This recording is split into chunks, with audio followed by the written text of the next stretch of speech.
¿Qué tal? ¿Cómo están? Un gusto saludarlos. Muy buenas noches. Hemos estado siendo mudos testigos de una situación bochornosa, de un consorcio. ¿A qué se llama consorcio? A una mafia entre abogados, varios doctores, entre comillas, ninguno es doctor, todos son, como dice María Galindo, licenciados en abogacía, ¿no? Ninguno se ha lanzado ni unas maestrías, ni un doctorado, por eso probablemente tengan tan poca capacidad de reflexión y de análisis y se den cuenta que es vergonzoso lo que han estado haciendo. Bueno, este consorcio, que es esta unión mafiosa de varios abogados, han estado sorprendiendo al país y nos han dejado a todos con la boca abierta. Lamentablemente, muchos medios de comunicación simplemente te lanzan la noticia como a quien te echa un balde de agua, ¿no es cierto? Tú la recibes y hasta que reacciones ya ha llegado el siguiente balde. Pero ¿quién te hace bajar el agua y te explica de dónde viene? Nosotros trataremos de hacerlo hoy día. Gusto saludarlos, bienvenidos como siempre, y yo me voy a apoyar el día de hoy, como lo hago cada vez, con Jaime Albarracín, que es nuestro jefe nacional de noticias y que organiza un poco estos temas. Jaime, bienvenido, ¿cómo estás? Muchísimas gracias, Verónica, como siempre es un gusto estar junto a ti para hablar de estos temas que son de mucha actualidad, muy candentes y que nos interesan a todos. Pero que necesitamos explicarlos, Jaime, porque claro, lo han agarrado lo han agarrado al otro, todos son parte del consorcio. ¿Qué? A ver, un ratito, señores, expliquen un poco. ¿Qué sucedió, Jaime? Bueno, en realidad ese término de consorcio es bastante leguleyo, ¿no es cierto? Sí, muy de ellos, ¿no? Pero para que la gente entienda, es una trama de corrupción lo que ha pasado. Es una red de corrupción que se ha detectado aquí gracias a algunos audios que se han descubierto, pero que no son nuevos en nuestro país. ¿Qué decía el primer audio, que lo tengo acá en el fondo, pero que prefiero que tú me lo cuentes, porque ¿para qué vamos a escuchar todo lo que el señor dice si ya lo han escuchado? Pero un poquito. En resumen, se lo escucha presuntamente, vamos a utilizar todavía ese término porque se ha mandado el audio a Colombia, ¿no? Bueno, presuntamente el ministro en ese entonces de Justicia, César Siles, le decía a un juez de Coroico, de apellido Lea Plaza, que vaya a fallar de una manera en términos de una vocal del Tribunal Supremo de Justicia, de apellido Coaquira. Le dice que lo van a apoyar si el fallo sale en relación a que vayan a objetar algunos papeles que había presentado en términos de su postulación y que en relación a aquello la iban a sacar. Entonces, como sucede en las películas policíacas. ¿Por qué Coroica? Sí, pero ¿por qué a Coroico? Porque es provincia, ¿no? Y la provincia es más manejable, ¿sí? Es más manipulable. Aquí, obviamente, los jueces se cuidan, entre comillas, un poco más y no son tan fáciles, como tú dices, de manipular. Entonces, por eso se busca un distrito de Coroico. Te pongo otro ejemplo. Cuando se quería, digamos, objetar ante el Tribunal Constitucional, como ha habido, se recurría al Beni. Sí, exactamente. Es una jugada que ya tenemos que ir identificando, ¿no es cierto? Esta es una práctica que se está haciendo común. Como no puedes manipular en una ciudad grande, llamemos La Paz, Cochabamba, Santa Cruz, te vas a los distritos más pequeños, donde ese juez que rara vez muerde, a diferencia con lo que muerden todos los de aquí, entonces le viene muy bien cualquier situación de mordida y por eso generalmente acceden a esta situación. Y porque no hay tanta prensa tampoco en ese lugar, ¿no es cierto? Hay que viajar y eso también complica la situación, no hay tanta prensa. Entonces, el hecho en cuestión aquí, cuando se producen este tipo de situaciones, hay que hacer dos preguntas fundamentales. ¿Por qué y cómo pasan las cosas? Uno de los temas fundamentales, sabemos el por qué, lo que se quería, supuestamente, y así lo ha denunciado el presidente del Tribunal Supremo de Justicia, era manipular ese organismo, ¿no es cierto? Que está venido a menos en función a números, a posibilidad de consensos para emitir fallos. Entonces, se lograba un voto de oro, si quieres poner esos términos, en función a las resoluciones que podían emitir, con un magistrado que sea susceptible a o funcional a manipulación, ¿no? Entonces, funcional a fallos, le decían, ¿quiere usted fallo? Y así se daba entonces el manejo de la justicia. Se ha detenido a mucha gente. Lamento mucho que este material no sea lo suficientemente amplio para que veamos todo lo que ha sucedido, porque se ha detenido a uno, se ha detenido al otro, y lo que yo veo aquí es que se repite una y otra vez la imagen. Necesito que me muestren otras. ¿A quiénes se detuvo? Inicialmente se ha detenido a este juez Lea Plaza. Inicialmente, ¿qué es lo que pasó? Así, cuento muy rápido. Lo que ha pasado es que se dio esta audiencia donde se falló en contra de la vocal Coaquira. Entonces el presidente del Tribunal Supremo de Justicia, enfadado bajo la denuncia agarró a un fiscal y se fue hasta Coroico y le detuvieron a Lea Plaza. Una vez visto envuelto en toda esta trama, pero cantó las de Gardel, ¿te das cuenta? Absolutamente. Es más, agarro y digo, tengo este audio que a mí me va a exculpar de esta situación. Y de ahí, esto se conoce este audio.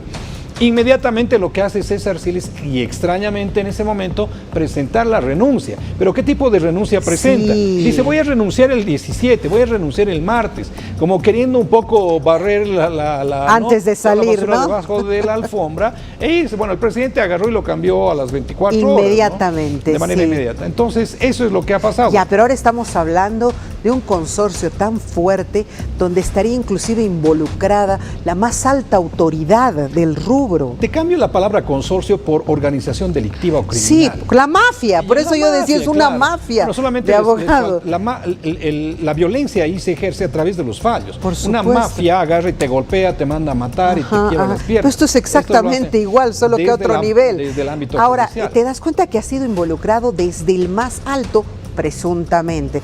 Les explico por qué decimos presuntamente. Existe una norma que nos prohíbe a nosotros, los periodistas, dar una sentencia absoluta, porque eso estaríamos entrando en lo que sería la apología del delito, apoyando una u otra causa. Entonces nos obliga, aunque sea absolutamente evidente que se nos obliga a decir presuntamente. Así que tómelo tal cual se lo estamos diciendo, presuntamente. No, lo que pasa también es que nadie es culpable hasta que hay una sentencia. Se demuestre lo contrario. ¿No? Así es. Nosotros nos Todos manejamos somos con ética. Inocentes. Sí, exactamente. Ya. Ahora, cuando hablas de esa inocencia, entra uno de él, justamente, él, ¿no es cierto? Él. Sí, él es el expresidente del Tribunal Departamental de Justicia, ¿no? Ahora, Iván Córdoba. Exacto. Entra Córdoba y dice, me abstengo, ¿no?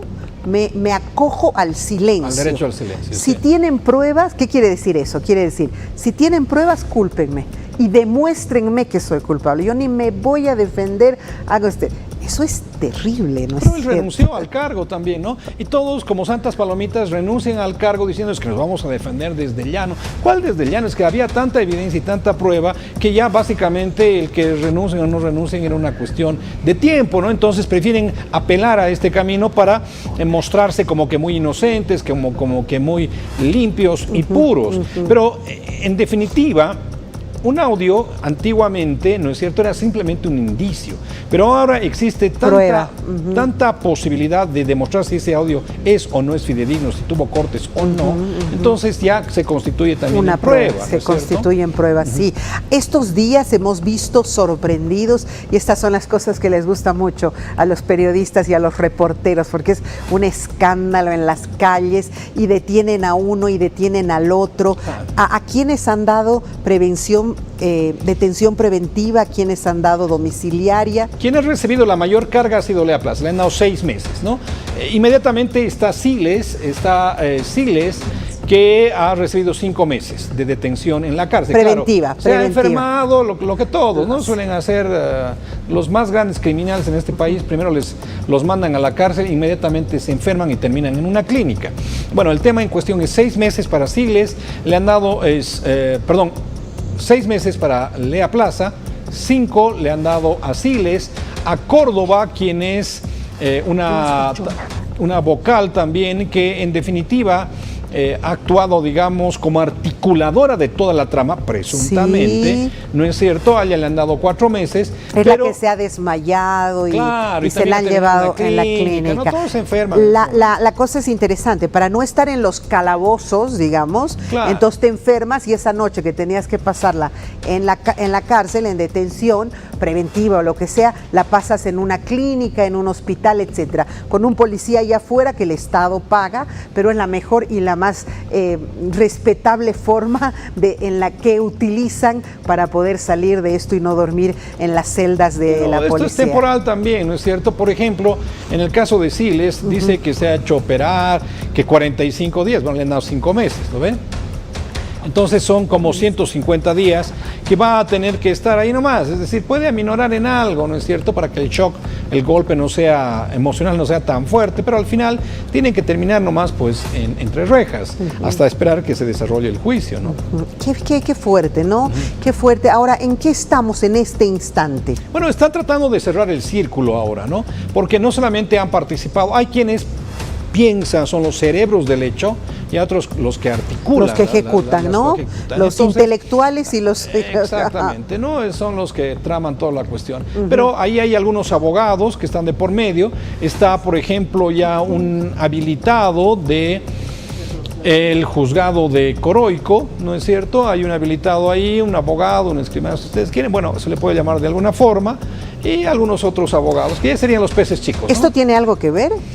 Lo que pasa es que a partir de toda, en Río Revuelto dicen ganancia de pescadores, ¿no? Ellos querían ganar en ese Río Revuelto porque es... Justamente sacaron una sentencia, sí, claro, justo sacaron una sentencia en el Beni, es justo a lo que estamos haciendo referencia. Pero fíjate una cuestión, por ejemplo, en el caso de Pambol, que también ha salido aquí, Ajá. Pambol ha sacado menos del 3% en las elecciones, es una evidencia ya que los saca inmediatamente, pero claro, están diciendo... Están pataleando todavía, claro, es una querer lavarse la cara y decir, nosotros teníamos toda la razón. Bueno, es trabajo de los abogados, ¿no? Los abogados les toman los pelos. Oye, qué fuerte ser abogado, ¿no? Es una cuestión es difícil. Terrible. A ver, gracias Jaime por esa explicación, es importante conocerla. Esto va a continuar, vienen varios capítulos a continuación. Por supuesto, una vez de acá que se detiene a todos, inicialmente debería existir unos 6 meses para llevar a juicio oral, ¿no?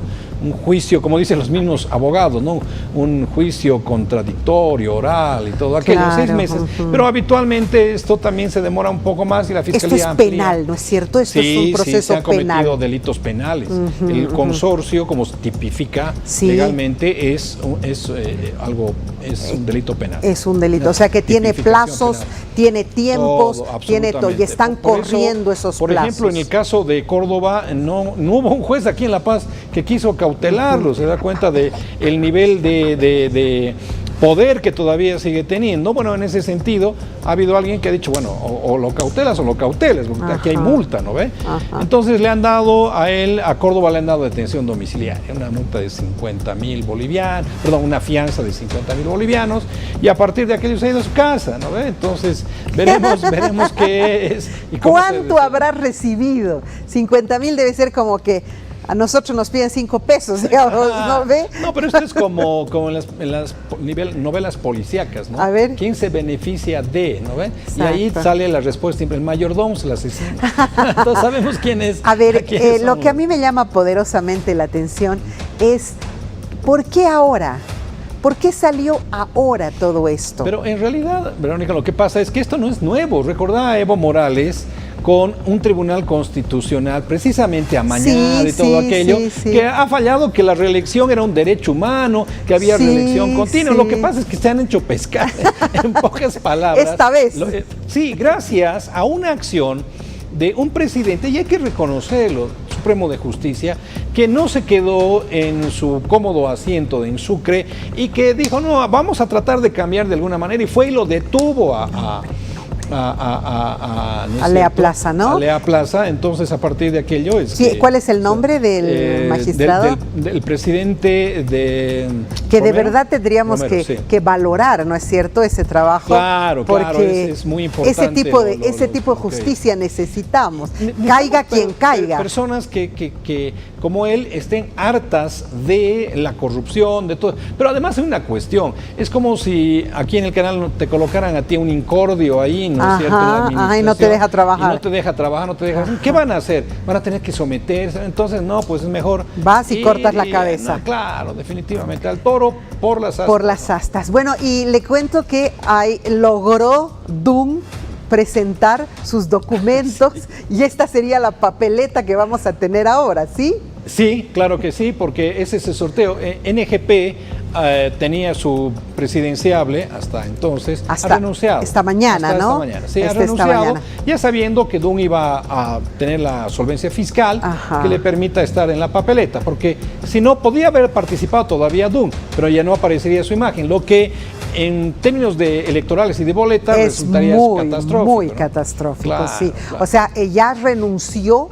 este señor en la posibilidad, el candidato que aparecía, en la posibilidad de que aunque Dunn no consiga, esto aparezca en blanco, pero no aparezca la otra imagen para que no confunda. Como ya en la tarde Dunn logró, estuvo casi todo el día haciendo filas, sentadito, ¿no? Se peleó con Eva Copa. Se peleó, 33 procesos han aparecido. Claro, con 20 años que había dejado de lado. Que había dejado esos procesos y que todavía pueden seguir prosperando probablemente.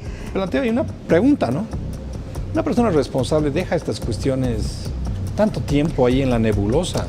Y después soluciona tus problemas, vivir tranquilo, ¿no? Y además cuida... Y piensa que va a ser impune, además, que eso no va a saltar en cualquier momento. Y juzgas al sistema. Exactamente, no he pagado impuestos 20 años, digamos. Este sistema, no puedes, cumple con tus... Somos ciudadanos con derechos y obligaciones. Cuando le echan la culpa al mensajero y no el mensaje. Tienen que cuestionar el mensaje. Esta será la papeleta que vamos a ver hoy.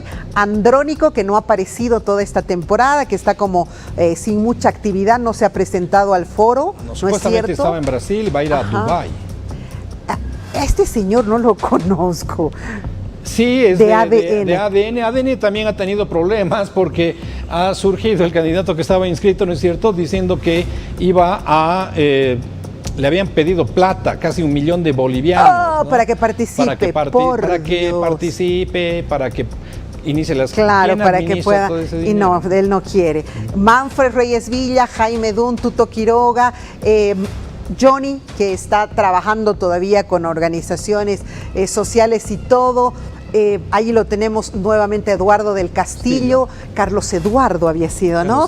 Eva Copa, que se mantiene en campaña, Unidad Nacional, y también que es Partido Demócrata Cristiano con Rodrigo Paz. Esa es la importante la ubicación en la papeleta, porque hay una cuestión que se maneja, por ejemplo, en diseño gráfico, ¿no es cierto? Que quien está a la izquierda tiene un mayor impacto visual, porque nosotros estamos acostumbrados a leer de izquierda a derecha.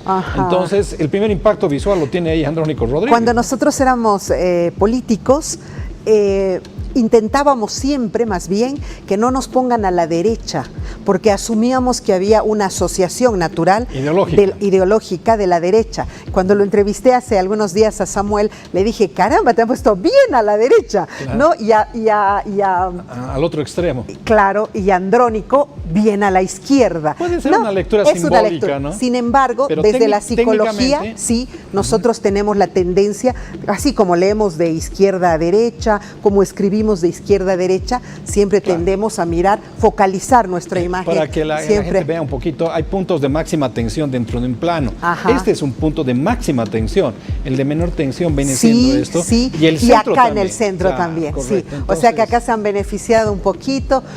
Hay lo que vendrá. Jaime, querido, gracias, ha sido un gusto. Interesante lo del consorcio. Te pido los siguientes capítulos, por favor. Claro que sí, con mucho gusto. Claro que gracias, James. Hacemos una muy breve pausa, enseguida regresamos.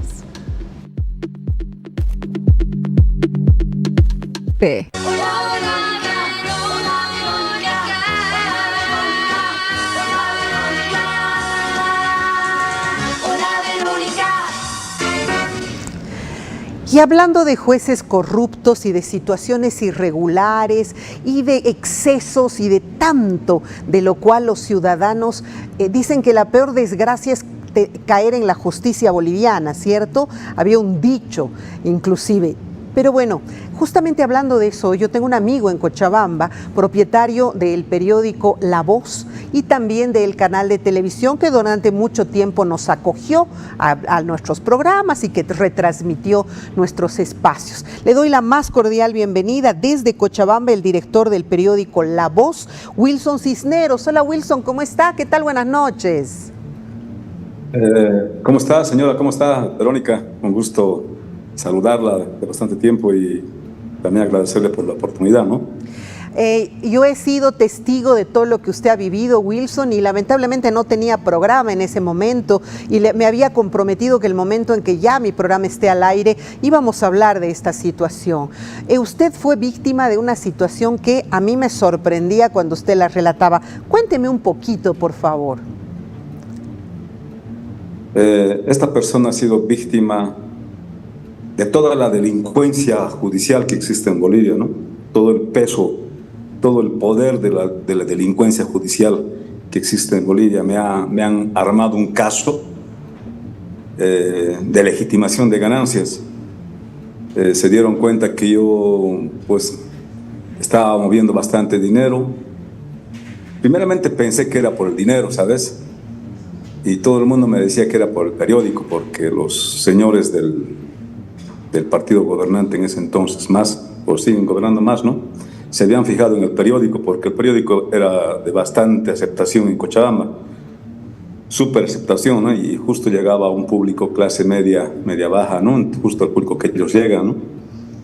Hay una declaración del señor ahora senador Leonardo Loza, justo un 29 de noviembre del 2015, donde el tipo sale una publicación que yo no lo publico, lo publica Los Tiempos. Aquí tengo. ¿Qué dice? ¿Qué dice en la publicación? ¿Qué dice? Cocaleros quieren su periódico y su canal de televisión. En esta declaración, Leonardo Loza anuncia que va a tener su periódico y su canal de televisión en Cochabamba, justo lo que yo tenía. Usted asume que usted asume, en todo caso, que habían puesto los ojos en sus medios de comunicación, ¿sí? Exacto. ¿Qué sucedió? En mis medios de comunicación y lógicamente también en mis bienes, porque estos son delincuentes, ¿no ve? Porque como viven en Chapare, usted sabe que el Chapare pues es México chico, le dicen, ¿no? ¿Qué sucedió del volteo, ¿Qué sucedió con usted? Un día llegaron a su casa, usted llegaron un día a su casa, ¿bajo qué pretexto y quiénes llegaron a su casa, Wilson? Prácticamente el que ordenó la investigación fue Maximiliano Dávila. Sabemos que la policía no puede pues ordenar una investigación de legitimación de ganancias, sino es la ASFI, pero él ordenó que investiguen a los fiscales Raúl Arce Orellana y Miguel Trigo. A esto se prestó un ex juez de nombre Armando Navia, que ya no es juez, lo votaron por delincuente, ahora creo que es taxista.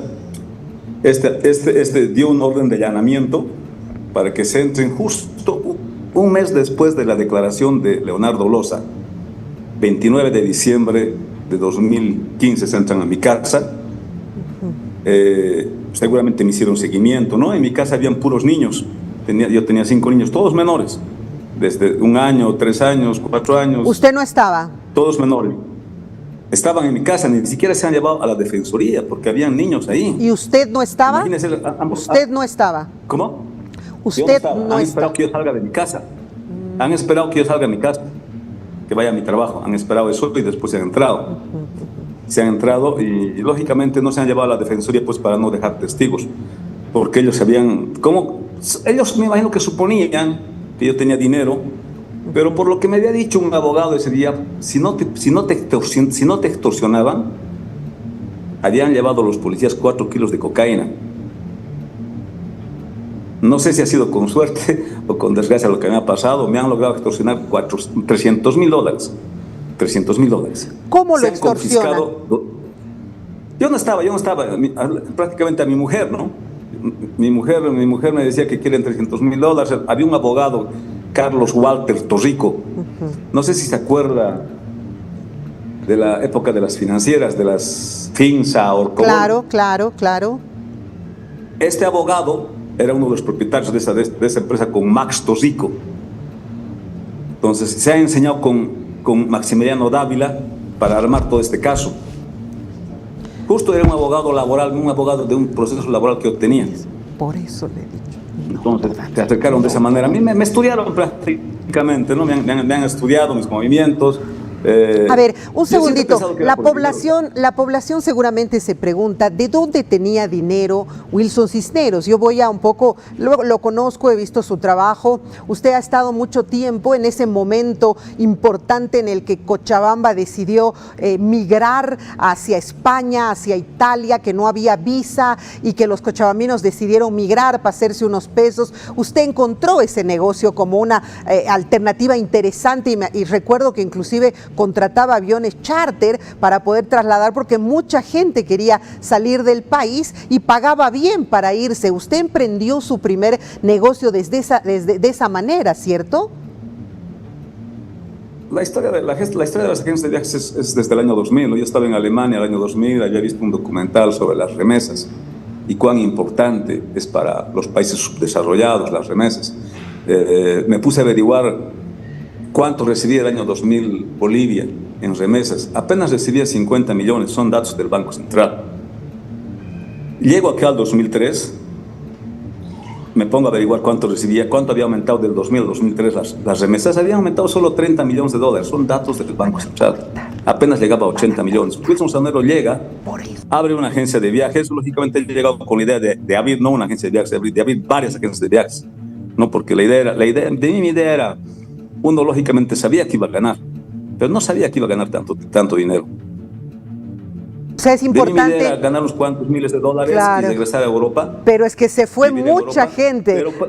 Se fue mucha gente. Por sobre todo, ¿sabes qué, Verónica? Por sobre todo quería que mis paisanos bolivianos conozcan el paraíso. Paraíso, ¿a qué le digo paraíso? Al primer mundo, por el respeto que tiene Europa, a los derechos humanos. Bueno, para que entiendan que Bolivia no es el mundo. De ahí usted. El mundo es muy grande. De ahí usted. Y hay otras formas de vidas. Hay más calidad de vida, porque lo que vivimos acá es. Yo siempre lo he dicho, Bolivia vive en un estado de sobrevivencia permanente. Sí, sí. Ahora, de ese dinero que usted logró con la migración de tantos cochabambinos, realmente tantos, porque se fueron por miles, ya después usted invirtió en un periódico, invirtió ese dinero en un canal, invirtió en un colegio, empezó a generar, a mover económicamente, y eso parece que les incomodó, ¿no es cierto? ¿De dónde tiene tanto dinero y todo aquello?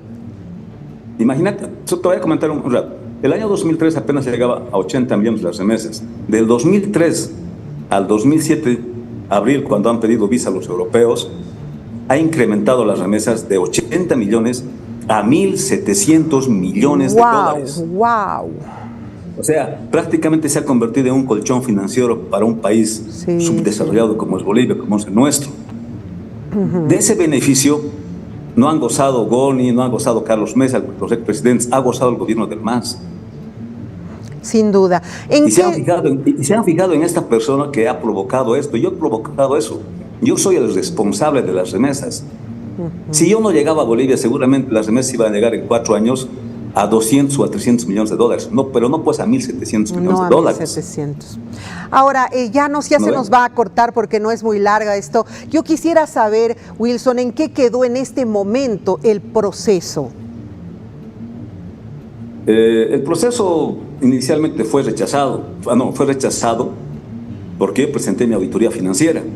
¿Qué es una auditoría financiera? Que con documentación legal, seria, he descargado de dónde tengo dinero y cómo lo he ganado. Tengo un contrato de mi primera etapa de enriquecimiento del 2003 al 2007. Tengo un contrato con el Joy Aéreo Boliviano de 400 pasajeros al mes. ¿Dónde está Aerosur? ¿Dónde está Air France? ¿Dónde está TAN Mercosur? ¿Dónde está Baric? O sea, yo mandaba un promedio de casi 1.000 pasajeros por mes. ¡Wow! Pero tengo un contrato de Joy Aéreo Boliviano que mandaba cada mes 400 pasajeros. Bueno, pero ¿y el proceso en qué está en este momento?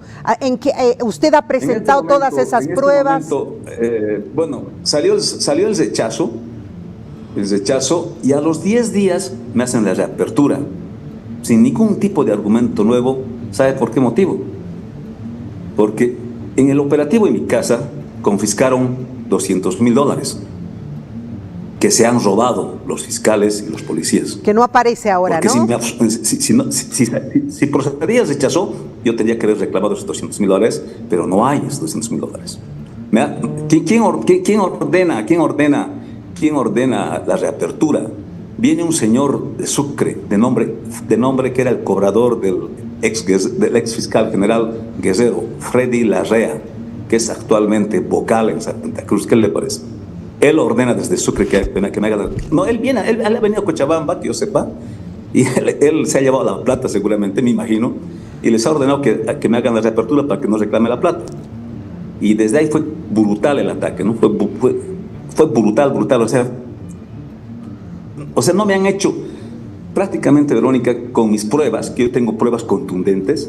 No tengo pruebas como con contratos con Paniti, con Pedrito. Tengo contratos con empresas. Con empresas donde... El proceso continúa entonces, ¿sí? Tengo una certificación. Tengo una certificación de Graco.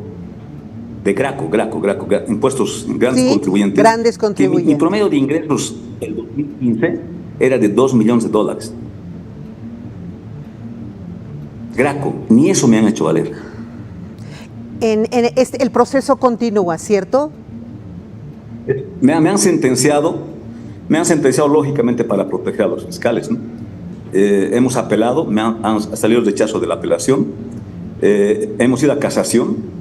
En casación les han dicho prácticamente los supremos en Sucre: nosotros no vamos a avalar esta barbaridad, hagan bien las cosas.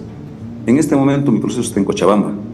Hemos pedido prescripción porque ya son 10 años de proceso. Me están acusando de un delito que no es de lesa humanidad. Me están acusando de un delito que es legitimación de ganancias, que máximo en la justicia boliviana en 8 años todo prescribe. Hemos solicitado la audiencia de prescripción, hasta ahora no me la dan, ¿la puede creer? ¿Sabe por qué? Porque no quiero decir el nombre, pero otra persona está ordenando que no me la dé. Pero yo sé el nombre. No la voy a decir porque no quiero decir más represalias, pero realmente, ¿sabe qué? O sea... Qué increíble. Un delito de legitimación. Acá lo pueden acusar a quien sea. Puede ser que sea culpable, puede ser que sea inocente. En caso de que sea inocente, las autoridades prácticamente se limpian el trasero con las pruebas. Qué pena. Eso es lo que hacen. Bueno, Wilson... Aquí la justicia realmente da asco. Yo le voy a comentar, yo le conocí al exministro Siles. El año pasado, hace 2 años creo que fui cuando era ayudante del ministro Lima. Una persona me hizo una audiencia con él y yo le presenté todos los documentos. Solo al verle su cara, señora Verónica, no les interesa impartir justicia. No les interesa. Claro. No les interesa. Bueno, Wilson, yo lamentablemente tengo que cortar la entrevista porque ya no se va a cortar. Está hermoso para los delincuentes políticos. Sí, atacan a los empresarios, atacan a quienes están viniendo a hacer prosperar el país, pero a los verdaderos delincuentes en absoluto. Les interesa que esta persona pagaba impuestos, generaba trabajo. ¿Sabes qué es generarle un colchón financiero a este país? Con las remesas. Hay un montón de bolivianos claro en el extranjero que siguen mandando dinero acá. Si no fuese por ese dinero, Bolivia estaría seguramente igual que Haití. Seguro. En la extrema miseria. Wilson, le agradezco muchísimo por haberme dado estos minutos y haberme explicado. Yo había acompañado de alguna manera todo el proceso poco a poco, pero ahora ya podemos de alguna manera dar a conocer a la población todo esto que se está viviendo y lo seguiremos haciendo. Ha sido un gusto saludarlo, Wilson. Un abrazo hasta Cochabamba. Un gusto, Verónica, y gracias por la oportunidad. Con todo gusto. Un abrazo hasta cualquier momento. Permítame hacer una muy breve pausa. Enseguida regresamos.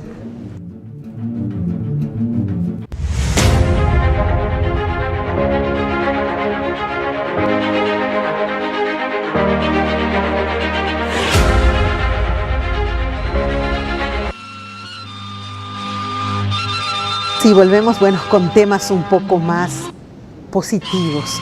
Afortunadamente en este mundo hay seres humanos que están en esos consorcios, en todo aquello, pero hay seres humanos maravillosos que están dispuestos a ser solidarios, a ayudar a la gente, a hacer felices a los otros. Gracias a Dios existen esos dos tipos de seres humanos. Le doy la más cordial bienvenida a la doctora Micaela Mujica, médica esteticista.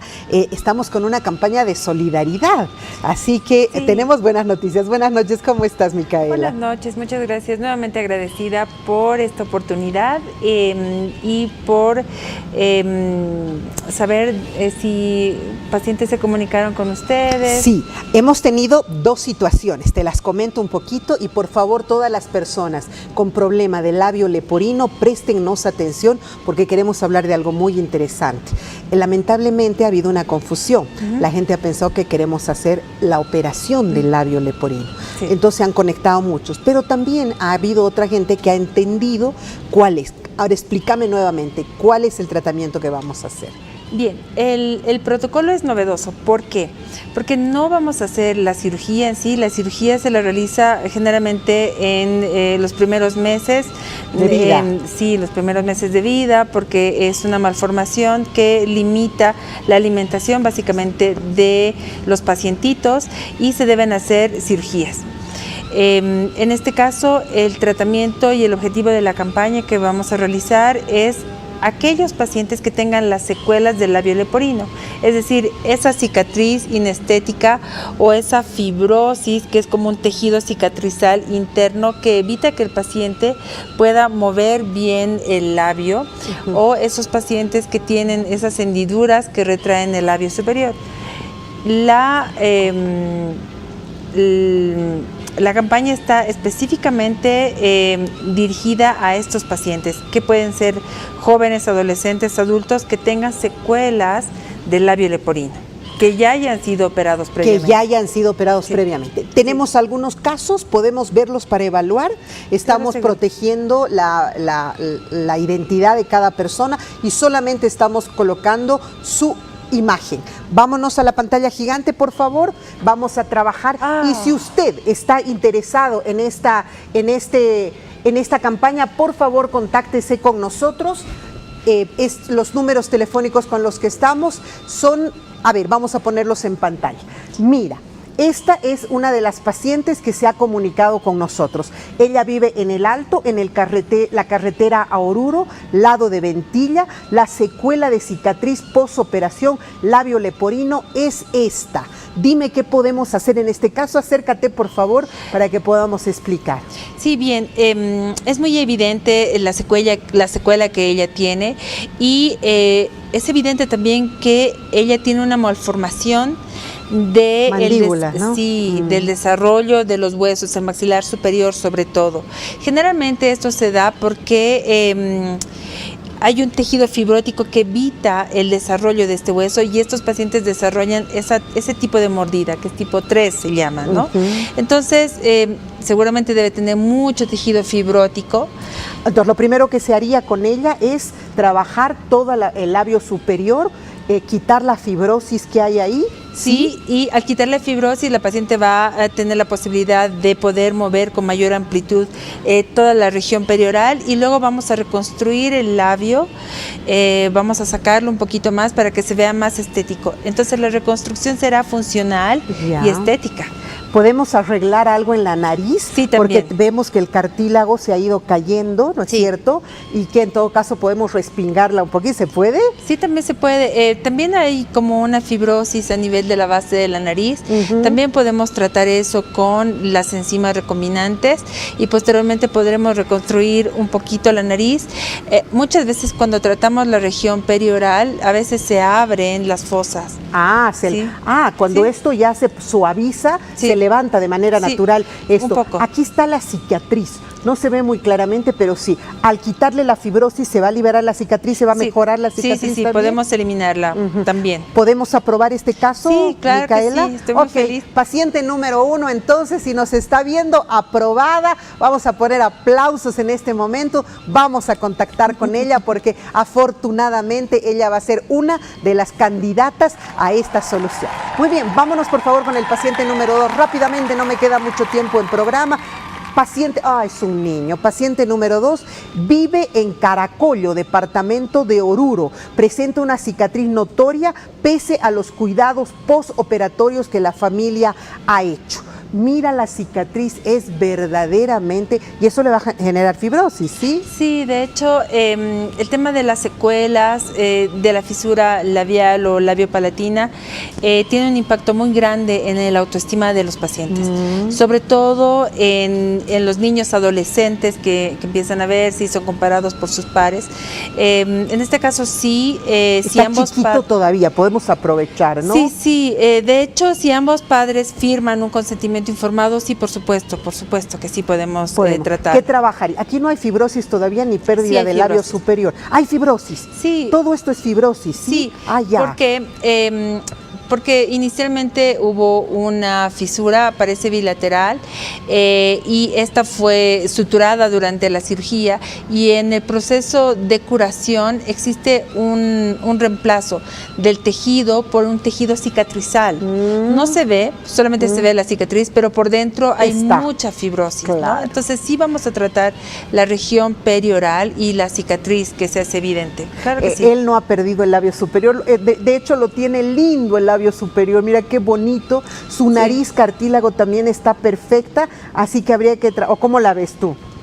Cicatriz, sí, podemos, por supuesto, sí, claro que sí podemos tratarla. Podemos tratar. Y disminuir la apariencia de esa cicatriz. Caso número 2, paciente número 2, ¿aprobado, Micaela? Sí. Aprobado también entonces el número 2. Aplausos les ruego por favor a nuestro señor operador de sonido, porque nos alegra. Si nos están viendo en este momento, por favor contáctense con nosotros. ¿Está el teléfono en este momento de Carola? Tendría que estar saliendo el teléfono de Carolina, por favor, para que si hay gente que está en esto, haga exactamente lo mismo. Está saliendo. Paciente número 3, por favor. Paciente, aquí sí. Vive en la ciudad de La Paz. La secuela de cicatriz posoperación, labio leporino, es significativa. ¿Qué dices, Micaela? Sí, es muy similar al primer caso. Y aquí es muy evidente que él tiene la mordida tipo 3, ¿no? Está desarrollando, ¿no? Sí. O sea, el futuro de esta criatura es como de la señora del primer caso, que desarrolla la mandíbula inferior, se vuelve caucas, como decimos, ¿no es cierto? ¿Ya? ¿Es un niño? Es un niño.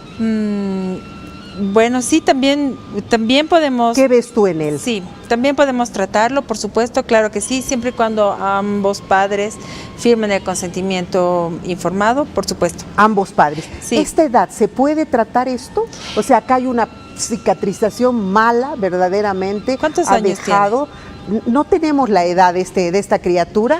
Yo calculo que debe tener unos 10 años, ¿no? 9 a 10 años. Sí, por supuesto.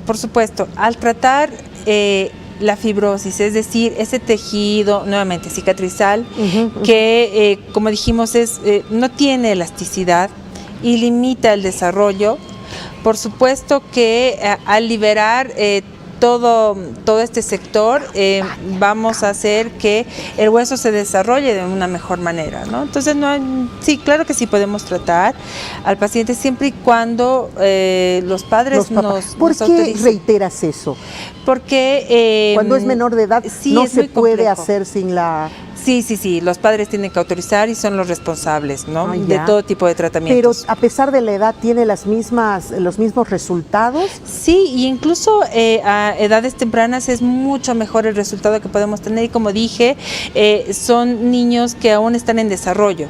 Entonces, si nosotros eliminamos esa limitante física que representa ese tejido cicatrizal interno, va a desarrollar perfectamente. Sí, por supuesto. ¡Ay, qué bien! Sí. Les estamos resolviendo la adolescencia, Sí. la juventud, estas criaturas que podrían crecer con fuertes traumas, con una baja autoestima, autoimagen, les estamos resolviendo. Paciente número 3, ¿aprobado, Micaela? Sí, claro que sí. Aprobado. Sí. Vive en la ciudad de La Paz, qué bueno. Paciente número 3 ha sido aprobado, entonces nos vamos a comunicar con ellos, uno por uno tenemos los datos, y si hay gente con el mismo problema, que ya haya sido operada, pero que quede con alguna cicatriz, malformación, en fin, pueden contactarse al número que aparece en pantalla, que dice, esto es la campaña solidaria que estamos haciendo gracias a la doctora Micaela, y ese es el número telefónico al que se pueden comunicar.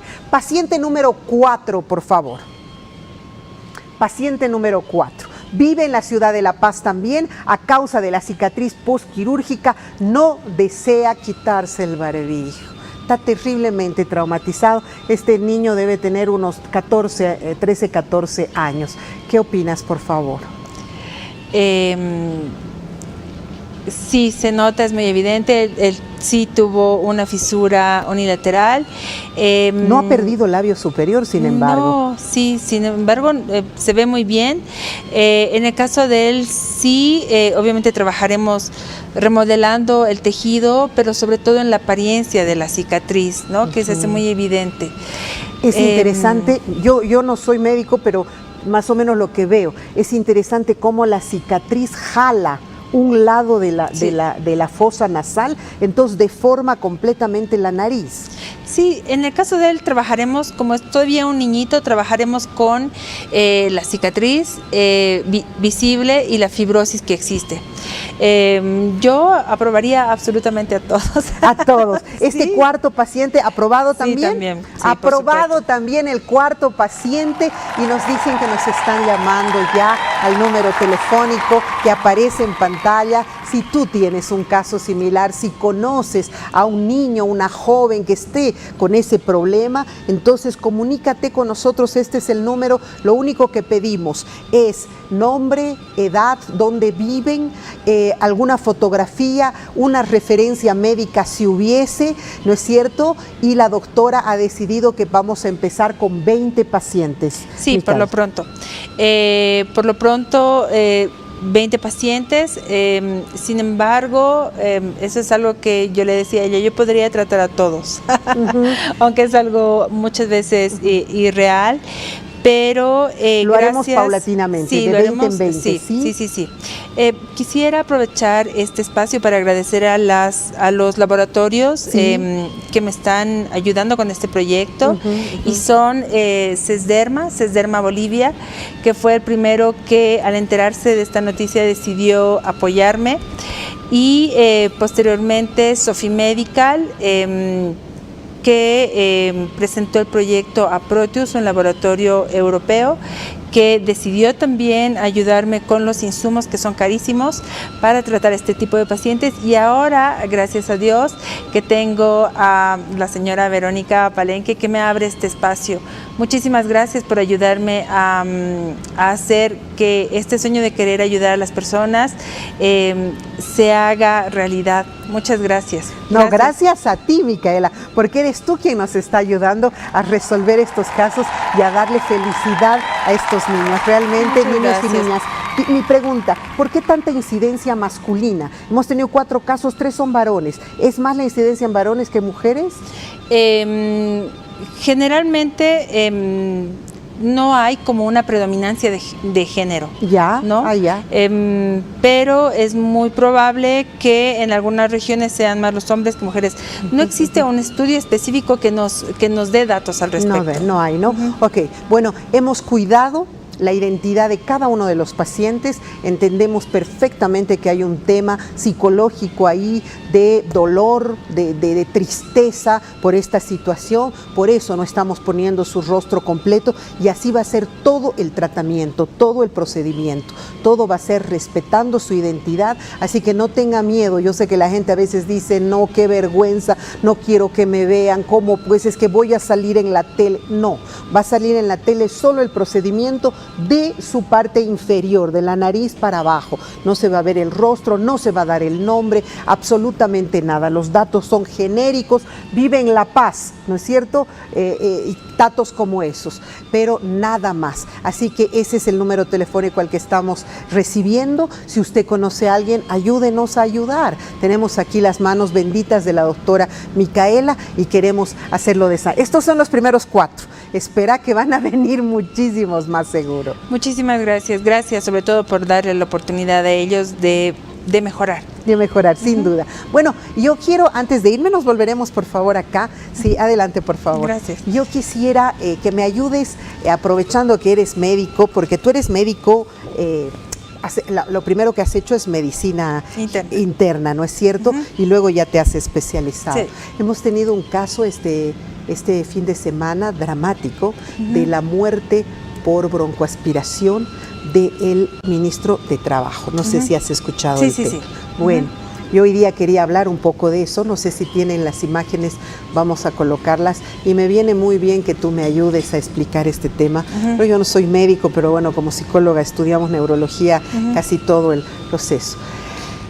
La broncoaspiración se da cuando ya has perdido completamente todas las funciones básicas, inclusive de la reacción, ¿no es cierto? O sea, nosotros nacemos, el Apgar cuando lo hacemos de nacimiento, vemos las reacciones básicas que llamamos el instinto o las reacciones como la presión, la succión, esos instintos básicos. El instinto de la tos, por ejemplo. De la ¿no? tos. Por ejemplo, todo el mundo se ha debido atorar alguna vez, o toses, o pequeñas partículas de agua, o cuando estás comiendo ríes y te atoras, entonces empiezas a toser. ¿Por qué? Porque pequeñas partículas de alimento o lo que estás viviendo pudieron entrar al inicio de la vía aérea, lo que genera un reflejo tusígeno. Entonces tosemos a manera de protegernos.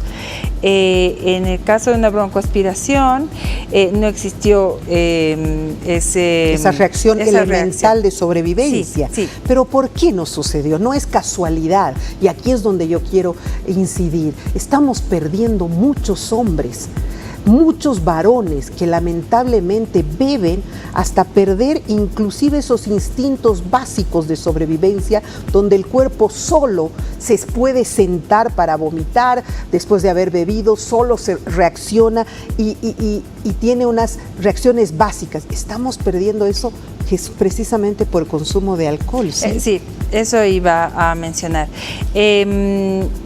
Bueno, el alcohol, cuando se excede cierta dosis, es depresor, ¿no? Entonces, generalmente cuando las personas han bebido mucho, entran en ese estado y cuando se recuestan de espaldas, claro, y en el vómito tienden a regurgitar o vomitar, y como no existió ese reflejo tusígeno, el contenido del estómago pasa directamente a vía aérea y la obstruye. O sea, es tan sencillo como eso. Quisiera yo, por eso es que me he dado los últimos minutos del programa para eso. Esto no es una casualidad, no es, oh caramba, se atoró y se murió. No, está sucediendo esto con mucha frecuencia en gente muy joven que toma de tal manera, pero tanto que su cuerpo pierde los reflejos más básicos. ¿No es cierto? O sea, te atoras y normal ya tu cuerpo reacciona, pero estás tan embriagado que ya no puedes responder.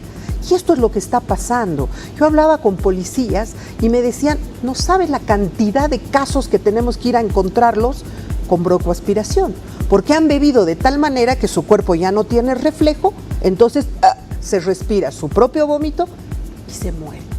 No puede ser que estemos pasando por una situación así. Es el alcohol el que inhabilita estos reflejos básicos del ser humano. Sí, exactamente. El exceso, cuando sobrepasas una cierta cantidad de consumo, obviamente el alcohol es depresor. Depresor quiere decir que te inhibe, te quita, le daremos, porque yo también otra vez utilizo un término médico, ¿no? Que te quita, te extingue, ¿no es cierto? Todos los reflejos. Esos reflejos de reacción natural que tenemos los seres humanos. Sí, exactamente. Te agradezco mucho que me ayudes, porque yo iba a explicar esto, pero con el poco conocimiento de neurología que tengo, pero ya estando una profesional médico me ayuda y no estoy equivocada, ¿cierto? No, no estás equivocada, y es algo muy frecuente, ¿no? Algo que se ve muy a menudo. Qué lástima. ¿Te das cuenta cómo el alcohol sí puede matar? La gente que dice el alcohol no mata, sí puede matar. Sí, mata y destruye familias y destruye vidas, y es realmente Considero que ¿no? una epidemia y una lacra de la sociedad, ¿no? Flagel, sin duda, Sí. sin duda. Te agradezco, Micaela, ha sido un gusto tenerte. Muchas No te vayas, gracias. por favor, nos despedimos aquí. Yo quería comentar eso porque las últimas imágenes que vimos de este joven ministro, tan bonachón, tan agradable, lo vimos, las últimas imágenes que vimos de él era en absoluto estado de ebriedad, comentando en este año nuevo aymara que han debido beber toda la noche, y voy a hablar como vieja porque sí, tengo derecho a hacerlo. No podemos perder más hijos, no podemos perder más mujeres y más hombres. Y las últimas imágenes que tuvimos de él fueron a la madrugada en la central, dijo estoy aquí tomando unos tragos con la gente de la central obrera, o estoy... Qué dolor más grande el que hemos sentido todos cuando este joven se ha ido. Y a todos no nos podemos creer cómo una persona tan joven se puede marchar. Y ahí está, esa es la explicación. Y si traemos otro médico nos va a explicar lo mismo. Y si traemos un policía nos va a explicar lo mismo. Pero hay que explicarlo. No podemos dejarlo pasar porque hoy fue este joven. Mañana puede ser su hijo. Mañana puede ser quién sabe quién. Hasta que pongamos un límite al consumo de alcohol, vamos a seguir perdiendo vidas. Y el consumo de alcohol es también encontrar después del gran poder cientos de personas tiradas en el piso porque bebieron hasta no poder poner un alto. Y en todas las festividades, gente en el piso botada porque no puso un alto a tiempo. ¿Cuándo vamos a aprender a beber con mesura, con límite? No hasta perder la vida. Un abrazo. Nos vamos con los titulares hasta el día de mañana.